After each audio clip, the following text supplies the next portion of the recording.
I always believed that if something was broken, you fixed it. That's how my dad raised me. Whether it was a leaky faucet, a wobbly chair, or even a struggling marriage. You don't throw things away just because they aren't perfect anymore. You roll up your sleeves, dig in, and fix it. Emily and I had been married for 8 years. We weren't perfect, no couple is, but we had what I thought was solid. She was my best friend, my partner in crime, the person I could sit in complete silence with and still feel like the room was full. We met in college, fell hard and fast, and before I knew it we were buying a house, planning for kids, and living the life I'd always wanted. But somewhere along the way, the silence started to feel different, heavy instead of comforting. Conversations became shorter, her laughter less frequent. I thought it was just life creeping in. Work stress, routines getting stale, the weight of adulthood pressing down. So, like any man who doesn't want to lose what he loves, I suggested counseling. Emily didn't even hesitate. "I think that's a good idea," she said, her voice a little too eager. Enter Dr. Grant. Tall, sharp-dressed, with that polished charm you expect from someone whose job is to pick apart your soul and smile while doing it. He had this calm, reassuring voice, the kind that made you feel like he knew exactly how to fix you. I trusted him. I trusted him with the most fragile parts of my life, spilling things I never told anyone. Not even Emily. My fears, my insecurities, the cracks I thought I was patching up with duct tape and hope. I remember the first session like it was yesterday. Dr. Grant sat there, nodding thoughtfully, scribbling notes while Emily talked about feeling disconnected, unfulfilled. Words that felt like little knives dressed up in therapy jargon. I didn't argue. I wanted to believe this was the first step to getting back to us. Weeks turned into months. Emily seemed lighter after each session, but not with me. She smiled more, but the smiles weren't for me. She laughed more, but never at my jokes. I told myself it was progress, that maybe she just needed time to let it spill over into our marriage. But deep down, a small voice whispered, "Something's not right." I ignored it. I thought I was being paranoid, letting my own insecurities get the better of me. After all, this was her therapist. Our therapist. Professional. What could possibly go wrong? Turns out, everything. But I didn't know that yet. Not then. Looking back, the signs were there. Hindsight's funny like that. Sharpening details you missed when you weren't looking closely enough. But at the time, I chalked everything up to stress, to the messiness of life. I didn't want to believe anything else. Emily started dressing differently. Nothing dramatic, just subtle shifts. A little more effort when she left for her solo sessions with Dr. Grant. She'd fix her hair, apply just enough makeup to look effortlessly perfect, the kind of look that says I woke up like this, even though it took 20 minutes in front of the mirror. She claimed it made her feel good, gave her confidence, and I believed her because I wanted to. I even complimented her. "You look great today," I'd say, thinking it would earn a smile like it used to. Instead, she'd offer a distracted thanks, without even looking up from her phone. Speaking of her phone, that was another thing. She used to leave it anywhere. Kitchen counters, nightstands, even the bathroom sometimes. But suddenly, it was always in her hand or face down on the table. Notifications muted. New passcode. Still, I told myself I was overthinking it. We were in therapy after all. Things were supposed to feel uncomfortable before they got better, right? That's what Dr. Grant said during one of our sessions. "Growth often comes with discomfort," he'd said, with that calm, confident smile. I nodded like an idiot, drinking in his words like they were gospel. Then there were the late nights. Emily started working late more often, claiming deadlines were piling up. She wasn't the type to bring work home, but now she'd stay at the office until 8 or 9 p.m., coming back tired, her excuses rehearsed and hollow. One night, she came home with her hair slightly messy, like someone had run their hands through it. I stared a second too long, and she noticed. "What?" she snapped, defensive before I even opened my mouth. "Nothing," I replied, forcing a smile. "Rough day." "Yeah. Long meetings," she muttered, brushing past me. She didn't even kiss me goodnight that evening. That was the first time the small voice in my head didn't whisper. It screamed. But I wasn't ready to listen. Not yet. It was a Tuesday when everything really started to unravel. Tuesdays used to be our easy days. No late meetings. No deadlines looming over us. Just dinner, maybe a show, and bed. Simple. Comfortable. But that Tuesday felt different. Emily had texted me around 5 p.m. Running late again. Don't wait up. No explanaschen. No epalegi. Just those cold, clipped words staring back at me from my phone screen. I stared at the message for a while, feeling something unfamiliar twist in my gut. It wasn't anger, not yet. It was more like emptiness. A hollow ache where warmth used to be. I tried to shake it off. Made myself some dinner. Watched part of a game, though I couldn't tell you who played or what the score was. My eyes were on the TV, but my mind was elsewhere. Tracing back over the last few weeks, connecting dots I'd ignored. By 10 p.m., she still wasn't home. No texts. No calls. I didn't want to be that guy. The insecure husband pacing by the window, checking the clock every 5 minutes. But that's exactly who I became. At 10:43 p.m., headlights finally swept across our driveway. Emily walked in, looking flushed, her hair slightly damp, like she'd been caught in the rain. Only it hadn't rained all day. "Hey!" she mumbled. Kicking off her shoes without meeting my eyes, she headed straight for the shower, barely acknowledging me. Something snapped inside me then. Not rage, but this quiet, sharp realization. She wasn't just tired. She wasn't just stressed. She was hiding something. The next day, I left work early, using some excuse about not feeling well. But I felt perfectly fine. More alert than I had in weeks. Emily had mentioned she had a solo session with Dr. Grant that afternoon. She even added, "I'll probably be late again. Don't wait up." Like it was routine now. So I waited, just not at home. I parked my car a block away from Dr. Grant's office, heart pounding like I was doing something wrong. But I wasn't. I was just a husband watching. At exactly 3 p.m., Emily arrived. She wasn't dressed like someone heading to therapy. Tight jeans, a fitted blouse, heels. Not the casual look she used to wear for counseling. She glanced around before heading inside, not noticing me tucked into the shadows. My pulse thundered in my ears as I watched the door close behind her. I didn't expect what happened next. 30 minutes later, Dr. Grant's office lights went off. The building was still open, but his room was dark. Then the door opened and there they were, together, laughing. Not the polite, professional laugh you'd expect between a therapist and his client. No, this was intimate. Familiar. She touched his arm, lingering longer than necessary. He leaned in, whispering something that made her smile, the kind of smile I hadn't seen in months. They didn't see me, but even if they had, I don't think it would have mattered. They weren't trying to hide. Not really. That's when the realization hit me, cold and sharp. I wasn't paranoid. I wasn't overthinking. I was right. And that's when the anger started. Not hot, explosive anger. No, something colder, quieter, more dangerous. After that day, the world felt different, sharper. Like the edges of everything I touched could cut me if I wasn't careful. But I didn't confront Emily. Not yet. I needed more than just what I saw. I needed proof. The kind that couldn't be spun into lies or wrapped in half-truths. The kind that would burn through any excuse she'd try to throw at me. So I waited. I planned. The next few days were brutal. Pretending everything was normal felt like wearing a mask too tight, suffocating me a little more with every fake smile, every forced conversation. But I played my part. I listened to her talk about her sessions, nodded when she said she was working late, and even kissed her goodnight like nothing was wrong. But inside, I was unraveling. That weekend, while Emily was running errands, I found what I needed. Her old tablet, shoved in a drawer in the home office. She'd forgotten about it, or at least she thought I had. But I remembered. The thing about people who lie is they get sloppy when they think they're in control.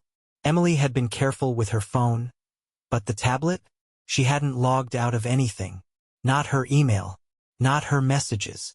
Took me less than 2 minutes to find them. The messages. Dozens of them. hidden under a contact saved as wellness center. Subtle. Clever enough if you're not looking. But I was looking, and what I found made my hands shake. Can't stop thinking about yesterday. You're the only thing that feels real to me anymore. I miss you already. Wish I was waking up next to you instead of him. Let's book that weekend getaway. I need you. All of you. It wasn't just physical. It was emotional. Intimate. The kind of words we used to write to each other when we were falling in love. Now she was recycling them for someone else. I scrolled for hours, reading every message, letting each one carve another line into the hollow space growing inside me. When I was done, I didn't cry. I didn't scream. I just sat there, because now I knew, and knowing was power. But I wasn't going to confront her. Not yet. This wasn't going to end with shouting matches or tearful apologies. No, I had something else in mind. Something she'd never see coming. After reading those messages, something inside me shifted. The heartbreak was still there, simmering beneath the surface, but it was no longer at the forefront. What replaced it was colder, calculated. Like a switch had flipped. I realized Emily wasn't just cheating on me. She was mocking me. Every smile, every kiss, every "I love you" over the past few months had been a performance. She thought she was clever, weaving her little web of lies while I played the fool. But she underestimated me. The first rule of revenge? Never act on emotion. You need patience, precision. I wasn't going to confront her in some dramatic showdown. I wanted something permanent, something that would stick to her like a shadow she could never shake off. So I made a plan. Step 1. Gather more evidence. I didn't just want texts. I wanted undeniable proof, something that couldn't be twisted or denied. I bought a small voice recorder, the kind that's easy to hide. I slipped it into her car one evening while she was in the shower, tucking it beneath the seat where she'd never notice. I knew she'd talk to him on the phone while driving. She always did. That was her routine, and she didn't disappoint. Over the next week, I collected hours of recordings. Whispers of plans to meet at the usual spot, flirtatious laughs, and little confessions that made my blood run cold. I hate lying to him, but it's easier this way. He's just safe, boring. You're exciting. You make me feel alive. Sometimes I look at him and wonder how I ever thought I loved him. Those words didn't hurt the way I thought they would. No, they fueled me. Step 2. Hit where it hurts the most. Not just her pride, not just her heart, her entire sense of security. I started documenting everything. Screenshots of texts, copies of emails, audio files from the recorder. I created a folder on my laptop labeled Insurance, filled with evidence that painted the full picture. But it wasn't just for me. It was for him too. Dr. Grant, the man who sat across from me in therapy sessions, nodding thoughtfully while pretending to help me work through my issues. All while he was the issue. He thought he was untouchable, confident, smug. I was going to change that. Because here's the thing about people like Dr. Grant. They have reputations to protect. Careers built on trust, on maintaining an image. All it takes is one crack to make the whole thing crumble. And I was about to drive a wrecking ball right through it. But I wasn't done yet. The real fun was just beginning. After weeks of gathering evidence, I had everything I needed: texts, emails, voice recordings. But raw proof wasn't enough. I didn't want to just expose them. I wanted to orchestrate their downfall so carefully that every piece felt like it was part of some twisted masterpiece. I needed the perfect moment. A setting where both Emily and Dr. Grant would be at their most vulnerable, where the mask of professionalism and the facade of domestic bliss couldn't shield them. That opportunity presented itself when Emily mentioned an upcoming charity gala. It was an annual event hosted by Dr. Grant's practice, a formal gathering where doctors, therapists, and donors would sip overpriced wine while patting each other on the back for being pillars of the community. Emily was excited about it, rambling about how important the event was for networking. That's when the idea hit me. What better place to shatter their carefully curated image than in front of the very people they sought to impress? I acted like the supportive husband, of course. Sounds great, I said with a smile that didn't reach my eyes. I'll clear my schedule. It'll be nice to have a night out together. Emily beamed, completely oblivious. In the days leading up to the gala, I made my final preparations. I uploaded all the evidence, screenshots, recordings, everything, onto a sleek USB drive. Then I went a step further and scheduled emails containing the evidence to be sent to specific recipients. Dr. Grant's colleagues, the clinic's board of directors, and even his wife. Yes, he was married. The irony wasn't lost on me. The emails were timed perfectly to go out during the gala. Not before. Not after. Right when I was ready to strike. The night of the event arrived. Emily looked stunning in an elegant black dress. Her hair styled just the way I used to love it. But all I saw was a stranger wearing my wife's face. She glanced at me as I adjusted my tie. "You okay? You've been quiet." I smiled, just thinking about how lucky I am. And in a way I was, because that night would be the last time she'd ever feel in control. We arrived at the venue. A grand hall filled with people dressed to impress. Crystal chandeliers cast warm light over perfectly polished floors. Waiters floated around with trays of champagne. It was the kind of place built on appearances, where everyone was too busy pretending to notice the cracks forming beneath the surface. I watched Emily work the room, charming strangers with that fake laugh I'd grown to recognize. Dr. Grant arrived shortly after, flashing the same smug grin he wore during our therapy sessions. Their eyes met across the room, a silent exchange loaded with secrets. But tonight, their secrets belonged to me. I checked my watch. A minute to go. I raised my glass in Emily's direction, catching her gaze. She smiled, oblivious to the fact that her life was about to implode. Then, right on cue, phones around the room started buzzing. One after another. Heads tilted down, brows furrowed as people read the emails I'd scheduled. The shift was immediate, whispers spreading like wildfire, glances filled with shock and disbelief. Emily's smile faltered. She noticed the change in the room, the sudden tension. She pulled out her phone, her face draining of color as she read. Dr. Grant's reaction was even better. His confident posture stiffened, his expression twisting into panic as he realized exactly what was happening. I sipped my champagne, savoring the moment. Emily's eyes darted around the room until they landed on me. That's when she knew. She knew I had done this, and I'd never seen anything more satisfying. The room shifted from a lively gala to something out of a slow-motion car crash. Conversations died mid-sentence. Phones lit up like a constellation of betrayal, faces transforming from polite curiosity to pure, unfiltered shock. I watched Emily's expression crumble in real time, a masterpiece unraveling. First came confusion, then disbelief, and finally horror. She stared at her phone like it was some foreign object, as if the words on the screen couldn't possibly be real. But they were. Every word, every detail. She stumbled slightly, as if the truth had weight. Across the room, Dr. Grant wasn't faring any better. His face turned a shade of pale that didn't match his perfectly tailored suit. He glanced around, realizing the eyes weren't on him in admiration anymore. They were dissecting him, judging him. The irony was delicious. I set my glass down and made my way through the crowd, feeling their stares shift from curiosity to something more complicated as they connected the dots. I was the husband, the fool, the one they probably pitied until now. Emily spotted me approaching, her face a mix of desperation and fear. She rushed toward me, her heels clicking frantically against the marble floor. "Jason," she whispered, her voice trembling. "What did you do?" I tilted my head slightly, pretending to think. "Oh, just sent out some emails.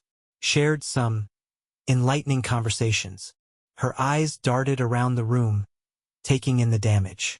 "You've ruined everything." I leaned in closer, my voice low enough for only her to hear. No, Emily. "You ruined everything. I just made sure everyone got a front row seat." Before she could respond, Dr. Grant appeared, his face twisted in a mask of panic barely hidden behind a forced smile. "Jason, we need to talk." I laughed. Couldn't help it. The audacity. "Talk." I cut him off, my tone sharp but steady. "Isn't that what I paid you for? To talk? To help fix my marriage while you were busy wrecking it behind the scenes. His mouth opened and closed like he wanted to argue, to defend himself, but what was there to say? The evidence was everywhere. His career, his pristine reputation was unraveling faster than Emily's excuses. And then came the final touch.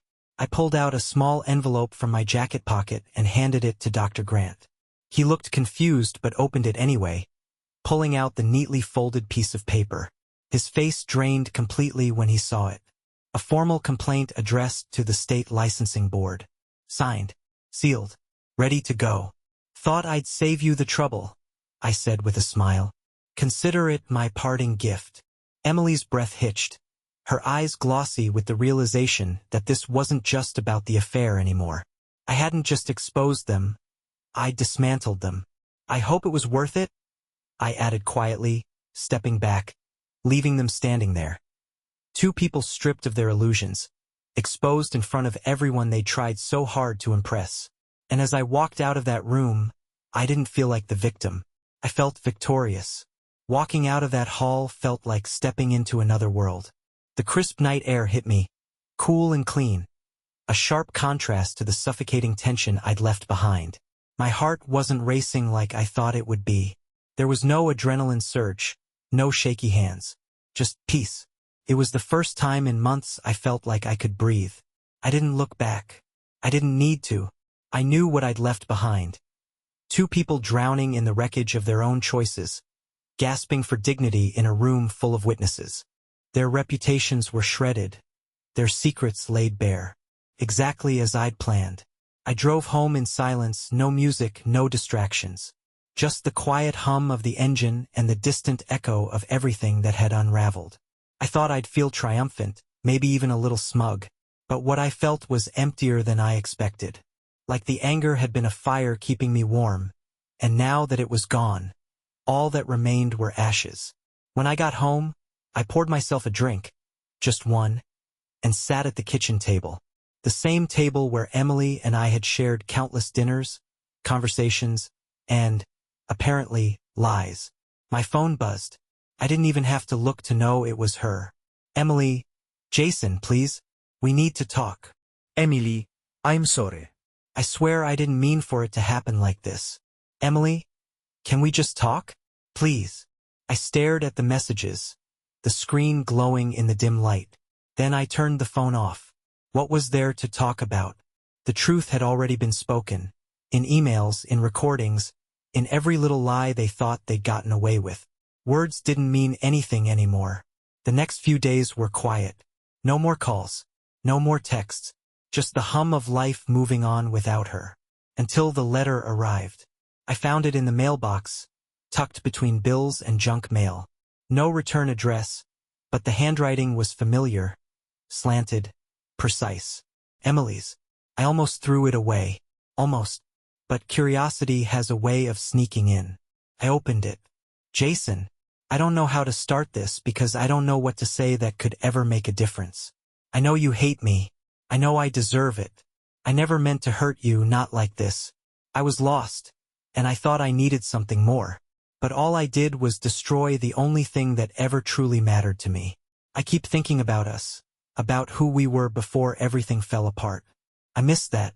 I miss you. I don't expect forgiveness. I just wanted you to know that I'm sorry. Truly. Emily.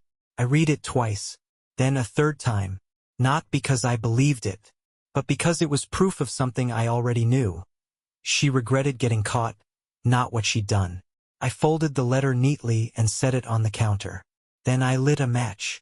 The paper curled and blackened, the words disappearing into ash. Just like us. After I burned Emily's letter, I expected to feel something, relief, closure, maybe even satisfaction. But all I felt was the faint smell of smoke lingering in the kitchen. A reminder that even when something is gone, traces of it still stick around. Kind of like her. The days blurred together after that.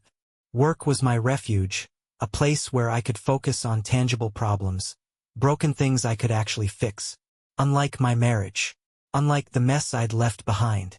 But silence has a way of amplifying the echoes you try to ignore. At night the house felt too big, too quiet. I'd lie in bed, staring at the ceiling, replaying moments I thought were genuine but now felt like scenes from a bad script. Her laugh, her touch, even the way she used to say my name, were those real? Or just part of the performance? I kept telling myself it didn't matter. I'd won. I'd exposed them. I'd burned down everything they'd built on lies. But winning didn't feel the way I thought it would. One afternoon, about a week after the gala, I got a call from an unknown number. I let it ring out, but then it rang again, and again. Finally, I picked up. It was Dr. Grant. His voice was shaky, nothing like the calm, composed therapist I once sat across from in his office. "Jason," he started, I just wanted to talk. Please, just give me a minute." I didn't say anything, just let the silence stretch, heavy and suffocating. "I've lost everything," he continued, his voice cracking. "My practice is under review. My wife left. My reputation is ruined. I wanted to say I'm sorry." I almost laughed. Sorry? That's what he had to offer? A weak, hollow word meant to patch over the wreckage he helped create? But instead of hanging up, I stayed quiet, letting him squirm in the discomfort of his own making. After a few seconds, he filled the silence. "I never meant for this to happen. I never wanted to hurt you." That's when I finally spoke. "You didn't hurt me," I said, my voice low and steady. "You hurt yourself. I just held up the mirror." And then I hung up. It was the most satisfying click I'd ever heard. But even that didn't erase the bitterness. Because here's the thing about betrayal. It doesn't end when the liar is exposed. It lingers, like a shadow you can't shake, creeping into places you thought were safe. And it was about to get darker. Much darker. I thought that phone call from Dr. Grant would be the end of it. A pathetic, desperate attempt to salvage what little dignity he had left. But betrayal has a way of seeping into the cracks you don't see, and it turns out Emily wasn't done yet. A week later, I came home to find her sitting on the front steps of our house. The same house we'd picked out together, painted walls in, argued about furniture in. She looked small, fragile even, wrapped in a coat she probably thought made her look put together. But I could see right through her. Like a cracked vase someone tried to glue back together, hoping no one would notice the damage. She stood up when she saw me, her eyes puffy like she'd been crying. "Jason," she breathed out, like my name still belonged to her. I didn't say anything, just unlocked the door and walked inside. But she followed. Of course she did. "Please," she started, her voice trembling. "I know I have no right to be here, but I need to talk to you." I didn't tell her to leave. Not yet. Maybe part of me wanted to hear what she'd say. Maybe part of me wanted to see her squirm. She stood in the doorway, wringing her hands like she was the victim in all this. "I've lost everything," she whispered. "My job found out about the affair. I'm on probation. My friends, they don't even return my calls. My family's ashamed of me." I raised an eyebrow. "And I'm supposed to care because?" She flinched like I'd slapped her. "Good. I know I don't deserve your forgiveness," she continued quickly, her words tumbling over each other like she was afraid I'd cut her off. I needed to see you, to say I'm sorry. I ruined everything, and I don't even know why I did it." I let the silence stretch between us until it felt heavy enough to crush her. "You didn't ruin everything," I finally said. "You ruined your life. Mine's just getting started." Her face crumbled, tears spilling over, but I felt nothing. No pity. No sadness. Just nothing. She stepped closer. "Is there any chance at all, that we could fix this?" That's when I laughed. It wasn't a bitter laugh. It wasn't angry. It was genuine, the kind that bubbled up from a place of pure disbelief. "Fix this," I repeated. "You're standing in the ashes of everything you burned, and you think there's something left to fix?" Her tears turned into quiet sobs, but I didn't care. "Get out," I said, my voice calm and final. She hesitated, like she thought maybe if she stood there long enough, I'd change my mind. But I didn't. I wouldn't. She left without another word, her footsteps echoing down the driveway like the last remnants of a life I no longer recognized. I thought that would be the last time I'd see her. I was wrong. Because sometimes, people don't know when they've already lost. A few days after Emily showed up, I got an envelope in the mail. No return address, just my name written in her familiar handwriting. I should have thrown it away, but curiosity is a stubborn thing. Inside was a single photo, Emily and Dr. Grant, sitting in what looked like some cheap cafe. Their faces were close, too close, but they weren't smiling. They looked tense, like they were arguing. On the back, Emily had scribbled, "This isn't over." No apology this time. No begging. Just that. The threat. I smiled. She still didn't get it. It was over. She just hadn't realized it yet. Emily's message wasn't a warning. It was an invitation. She wanted a reaction. So I gave her one. I sent her a simple text. "Meet me at the old park. Tomorrow. 7 p.m. No explanation. Just enough to pique her curiosity, to make her think there was still something left to salvage or destroy. The next evening, I arrived early, standing by the bench where we used to sit when life was simple. She showed up right on time, her face a mix of hope and suspicion. "What do you want, Jason?" she asked, crossing her arms. I smiled. Closure. And that's when it all fell into place. Emily barely had time to respond before a car pulled up nearby. Out stepped Dr. Grant. Her face went pale, eyes darting between us, realizing too late that she'd walked right into it. "You set this up," she hissed. I shrugged. "I thought you two should finally have an honest conversation. You're both so good at lies. It's impressive, really." Grant looked uneasy, his smug therapist facade gone. I pulled out my phone and hit play, a recording of their last conversation, full of blame, resentment, and desperation, echoed through the quiet park. Words meant to be private now weaponized. Emily's face twisted with rage. Grant's with shame. I just stood there watching the pieces fall. Emily lunged, snatching for my phone, but I stepped back, calm as ever. "Don't worry," I said, slipping it into my pocket. "It's already backed up. Sent to a few people you care about, just in case." Her face crumpled, not with sadness, but pure, helpless rage. Grant tried to speak, stammering some weak apology, but I cut him off with a glance. "This isn't about forgiveness," I said quietly. "It's about consequences." I turned to leave, letting the weight of their mistakes crush them without another word. Their voices faded behind me, arguing, blaming, unraveling. Perfect. I walked away without looking back. No dramatic goodbye, no final confrontation. Just the cold, simple truth left behind to rot with them. By the time I got home, I felt lighter. Not because I'd won, but because I'd finally let go. No more anger. No more questions. Just silence. The kind that feels like freedom. I poured myself a drink, sat in the same chair where it all began, and smiled. Not because I'd destroyed them, though I had, but because I'd rebuilt myself in the process. And that was the real revenge.